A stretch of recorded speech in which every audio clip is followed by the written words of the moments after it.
Good afternoon, guys. Obviously, it's a jammed, packed day for us.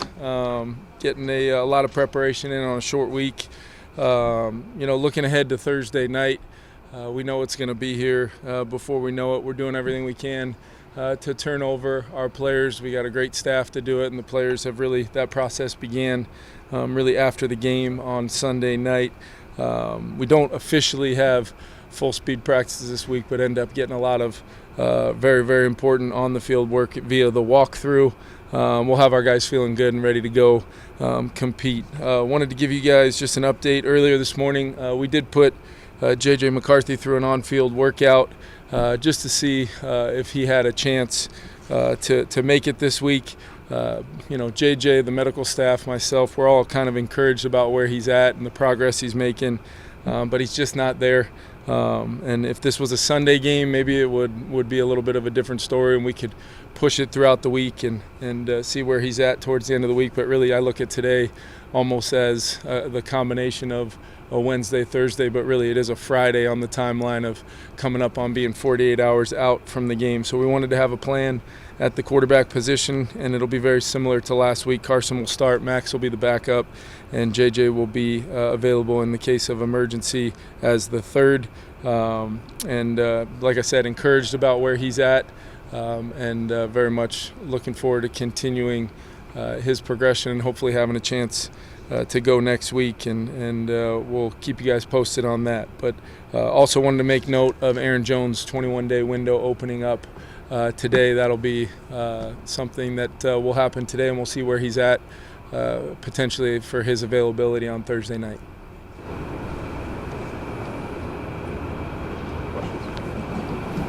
Kevin, what have you seen from Dallas Turner, both on and off the field, taking on obviously a lot of responsibility with Andrew ankle out? He's had obviously a lot of snaps and some impactful plays. I think we're asking him to do quite a bit, especially in our emphasis of trying to stop the run last week. I thought Dallas was really, really good setting edges against a really physical front.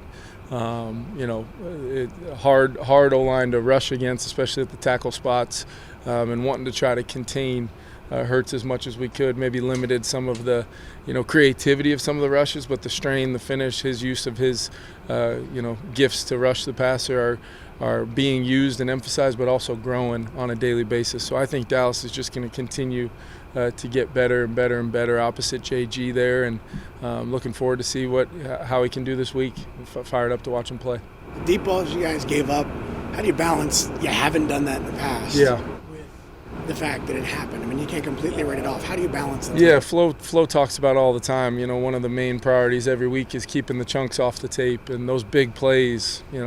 There were some, obviously some huge plays for scores, but it's not just those. It's also the third and long. You stop the run, you get them in second and long, and then into a third and long, and they were able to make some kind of back-breaking kind of plays to either stay on the field or, in some cases, as you said, those long completions. Obviously, you got to look at, is there anything in the makeup of the play, from the call to the technique to the communication, that we could do better at, and then ultimately just continue to trust in the fact that if we continue to do the things defensively that equal good principles for us, we've shown to be able to cause disruption, leads to negativity, and then have chances at turning the football over, because we've just got to find a way to make that part of our DNA, and obviously strain and stress the things that are really important to doing those things that Flo brought here with them with this defensive philosophy that we've had a lot of success with, but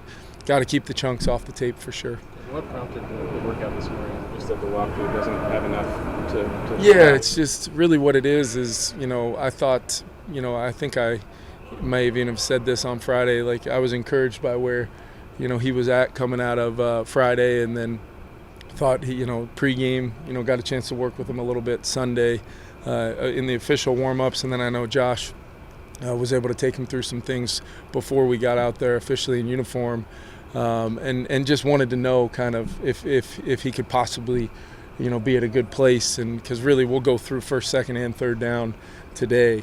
So just having a plan in place, not only for those guys, but also just knowing, the communication's been really good between JJ, the medical staff, and myself, and just wanting to make sure everybody had clarity going into the week. Short weeks are tough. They are what they are, but we're attacking it and have a lot of confidence in our team to go out to LA and play well. But just more about the clarity and making sure we've got the right plan for the week, while knowing we've got to continue the minute-to-minute daily progression that he's been on, as we still have a lot of football left in the season. Kevin, when you say JJ's just not there yet, what kinds of thresholds do you still need to see him clear before you say, yeah, he is there? It's some of the movements that the reactionary movements within the pocket, being able to use his athleticism to protect himself in the pocket, and then as he's able to work through progressions, I feel really good about the work we've done on the foundation of his fundamentals. That's been pretty evident through the work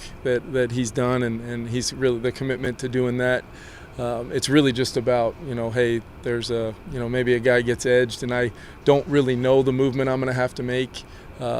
That's where he still feels it, and if he doesn't have the ability to do that pain-free, we obviously risk setting him back, which would be very, very unfortunate with the time lost already.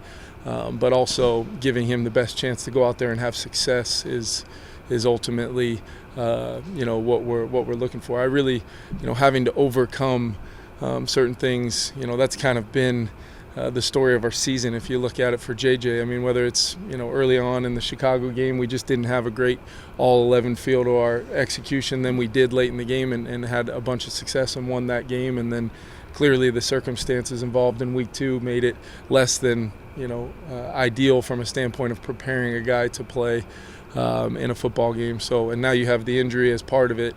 No, it's not going to need to be something where he's 130%, or we're being, in a situation where we're waiting for this metric that, quite honestly, with this kind of injury, he's got to work through some of that here late in the rehab stages, but it's about his effectiveness and his ability to go out and do his job for 60 minutes without having any setbacks or making his job more difficult than it has to be. Kevin, are you week at center? Is Blake still there now? Yeah, I think Jergs is continuing to. He was available and ready to go, and I feel like we're giving both those guys some reps this week, and we'll go with what we think is the best 5 for the game for sure. Where's Carson with his health just coming out of Sunday? Yeah, it was a physical game. Obviously, he competed his tail off to the very end and was able to steal us some first downs and take some hits, on some of those plays, as well as some of the, against a good interior front. He took some hits as well. He was sore, but I've been really encouraged by, how fast he turned over and really didn't, have, any more setbacks or anything other than the normal soreness after a physical game like that. So he had already had a great walkthrough, and we'll continue to progress throughout this very, very short week to get him and all of our guys ready to go after what was a physical game on Sunday. What is the key to turning over? Yeah. What is the key to turning over so quickly from a Sunday to a Thursday? Well, I think a lot of it is, the resources we have both. I mean, we had guys immediately from the time I broke down the team starting to do something we're blessed to have the facilities we do at US Bank Stadium. And then yesterday was about getting them in, trying to flush out whatever we could with some movement, a lift, massages. I think every player on our team, either got one or had one available to them here in-house. And then we were able to kind of, meet mentally, kind of absorb what we needed to improve from the game, and then get ready to start moving. And you're not flushing it from a standpoint of forgetting what happened on Sunday, but at the same time, you've got to move forward and prepare for a really good team, while knowing there's some things that we could have easily, in our control, done better in the football game on Sunday against a good team to have a chance to win. I don't think anybody on our team, staff or player, didn't leave US Bank Stadium knowing that there's a lot to build off of, in a game that did not go our way. Results did not go our way, but if you look at it from a standpoint of a lot of the positive things that were done and then the correctable things that were clearly on the tape and things for both players and coaches, we're encouraged, and that's what sometimes a short week can give you, is a chance to take some of that and put it into action. Think back to evaluating Justin Herbert pre-draft. What stands out the most to you about just the arc that he's had. Yeah, I think he's big, he's strong, he's very athletic. I still don't know if he gets enough credit for his athleticism. I mean, the mobility in Justin's game is real. He can hurt you in the pocket with elite arm strength and accuracy, but then he can clearly make plays with his legs and create to give them extended opportunities at plays down the field and staying on the field, moving the chains. And we know they want to run the football. We know they want to do a lot of things off of that run game, but the pass game and the weapons they have, both the guys that are known guys, and they've got some guys really emerging as well on that offensive side, getting some real opportunities. So I just remember seeing a guy that in that kind of spread no huddle system at Oregon, you could still see a player with the skill set that would really fit any NFL offense, and that's absolutely become an accurate statement. Not only where he's at, but I think he's still an ascending player as well. He's a very, very impressive player. I mean, the return game's not great, but it's obviously improved. Yeah. What does Miles Price give you that maybe you didn't have before? Yeah, I think it's a combination of Miles has, and we noticed this very early, Mark, you've got to have the ability to make somebody miss at the first level. And what I mean by that is you can block up your hold-up guys in the punt return or the schematics of the dynamic kickoff. You can get some things started, but it's normally to get them over the line of just a decent return for somewhat good field position to, like he did in the second half the other day, get you near midfield or beyond.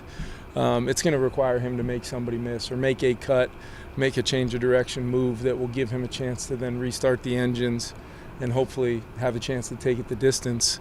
He's been able to flip the field on some punt returns that have been huge in some moments, and a couple of those have been called back via penalty that were, bang, bang, close plays. But, I think he's been a real positive for us and what has become with what we're all learning in the dynamic kickoff, the field position battle, even the subtle change that has been made to so many more balls getting returned. The starting field position has moved forward. All you need is one first down, and then you're essentially almost in a sky punt backed up situation. So I think things are evolving and changing due to what we're seeing, not only in the dynamic kickoff, but then how the field position affects the type of punts and return ops you're going to have in that phase as well. Low number of fair catches. Is that something you guys encourage, or is that his personality? It's decision making from a standpoint of his trust in the 10 guys in front of him, but then also he's just got a confidence and a belief.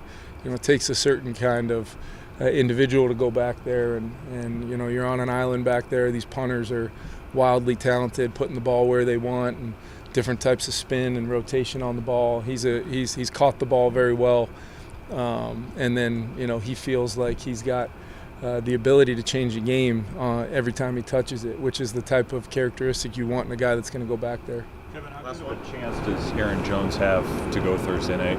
He's a guy that you don't need to really kind of get out there and test too much, because in his rehab and the work he's done on the side fields, he's a veteran player. He knows what he has to do.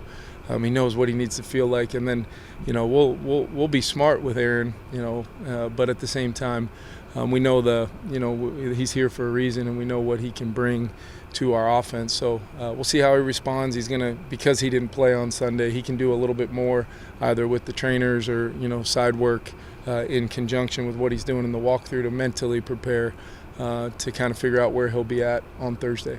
Thanks, everyone. Locker room is open. Thank you.